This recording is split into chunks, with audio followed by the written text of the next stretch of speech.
Bonjour et bienvenue, voici notre tour d'horizon économique, géopolitique, énergétique et boursier. Nous sommes le mardi 18 décembre, mais pour comprendre comment tourne la planète finance, c'est sur l'inforruptible et nulle part ailleurs. Et la chronique du jour s'intitulera Bayrou, commissaire au plan, pas sûr qu'il soit commissaire, et tout le monde voit bien qu'il n'a pas de plan.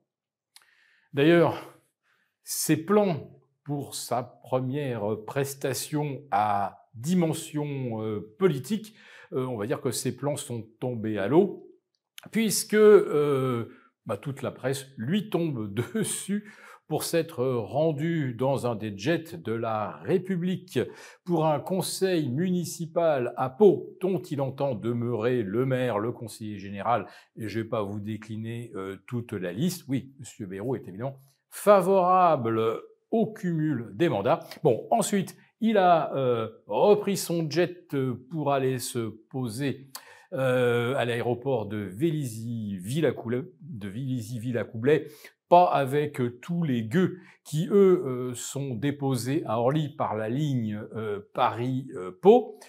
Et pour nous dire ensuite que lui, bien sûr, jamais il n'abusera des moyens de la République.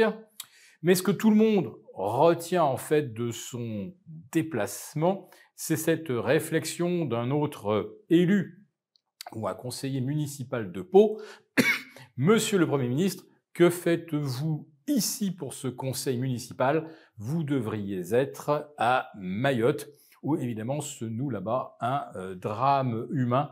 On n'arrive pas encore vraiment à chiffrer le nombre de victimes, mais ce sera peut-être la pire catastrophe qu'ait connue la France depuis peut-être la Seconde Guerre mondiale en nombre de victimes civiles. Bon, il y a évidemment beaucoup de problèmes à régler à Mayotte et il faudra certainement aller au-delà de la simple aide logistique. Il va falloir peut-être aussi refonder complètement la politique des dom-toms, puisque Mayotte a été détruit, mais la Nouvelle-Calédonie l'a été aussi, non pas par un ouragan, mais par une véritable tempête sociale. Alors quand je vous disais que le commissaire n'avait pas de plan, ça fait, je crois, 3 ans qu'il occupe un grand hôtel particulier dans les beaux quartiers de Paris, avec une centaine de personnes à son service. Et jusqu'à présent, eh bien, le Haut Commissariat au plan ne nous a, pour l'instant, dévoilé aucun plan permettant à la France de retrouver sa grandeur économique et, bien sûr, diplomatique, parce que là, depuis 7 ans, c'est un véritable désastre. On a perdu pratiquement le contact et les liens privilégiés que nous avions avec tous les pays d'Afrique subsaharienne, Afrique de l'Ouest plus Gabon et Togo. Nous avons perdu également le contact et toute crédibilité au Proche-Orient, Israël, Liban, la Syrie depuis très longtemps, sans oublier qu'on est aussi à moitié fâché avec Erdogan et qu'on sera probablement pas très bien traité par Donald Trump à partir du 20 janvier prochain. Alors, est-ce que M. Bayrou avait un plan? Si c'est le cas, il va vraiment, comme on dit, nous faire la surprise. Et la surprise, ça sera évidemment que la France arrive enfin à disposer d'une électricité beaucoup moins chère, comme il y a 20 ans, où nous avions l'électricité la moins chère d'Europe. Un autre plan pour que la France soit dans la course à l'intelligence artificielle. Le problème, c'est qu'on avait une entreprise qui avait l'air de tenir la route, mais en fait, elle a pris la voie des airs et elle est partie s'installer en Californie. Donc, sur quoi la France peut-elle s'appuyer pour redémarrer? La filière aérienne, ça fonctionne encore, mais c'est partagé avec les Allemands.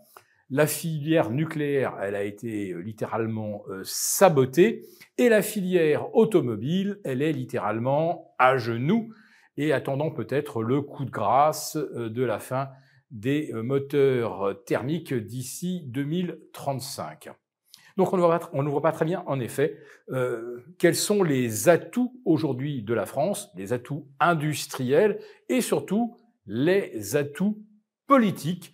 Qui nous soutient dans le monde? Qui écoute encore la France? Qui a envie de commercer avec la France? Sans oublier que on nous demande en plus de ça de l'argent que nous n'avons pas pour financer la guerre en Ukraine. Et le seul message géopolitique que ne cesse de marteler l'Élysée, c'est qu'il faut quelque part aller faire la guerre à Poutine, envoyer des troupes au sol, envoyer plus de missiles. Alors, attention au retour à l'envoyeur. Et pendant que nous, on se morfond, Wall Street bat record sur record, nouveau record pour le Nasdaq lundi soir, le 5e sur une série de 7 séances. Le titre Broadcom voit sa capitalisation exploser de 320 milliards de dollars en l'espace de 2 séances. 320 milliards, c'est l'équivalent de la capitalisation de SAP ou de LVMH.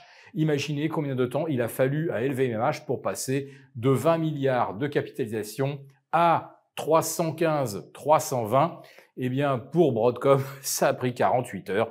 Voilà, tout est dit, la différence entre l'Europe et les États-Unis. Nous avons conçu à votre attention un rapport spécial que vous obtiendrez gratuitement en cliquant dans le lien en description de cette vidéo. Un rapport spécial qui analyse toutes les conséquences économiques, financières et patrimoniales. Et bien sûr, ce rapport vous offre également des mesures, des initiatives à mettre en place très rapidement pour protéger votre épargne, celle de vos proches. Tout ça donc dans un rapport gratuit que vous obtenez en cliquant en bas de cette vidéo. Merci beaucoup d'avoir regardé cette vidéo. N'hésitez pas à réagir dans les commentaires ou à liker et partager cette vidéo si le contenu vous a plu. Et pour ne rater aucune de nos prochaines émissions, vous pouvez vous abonner à notre chaîne et activer les notifications. Et pour plus de contenu, n'oubliez pas que le dernier rapport rédigé par nos experts est accessible en cliquant sur le lien de description. On se retrouve tout de suite dans les commentaires et je vous dis à très bientôt pour une prochaine vidéo.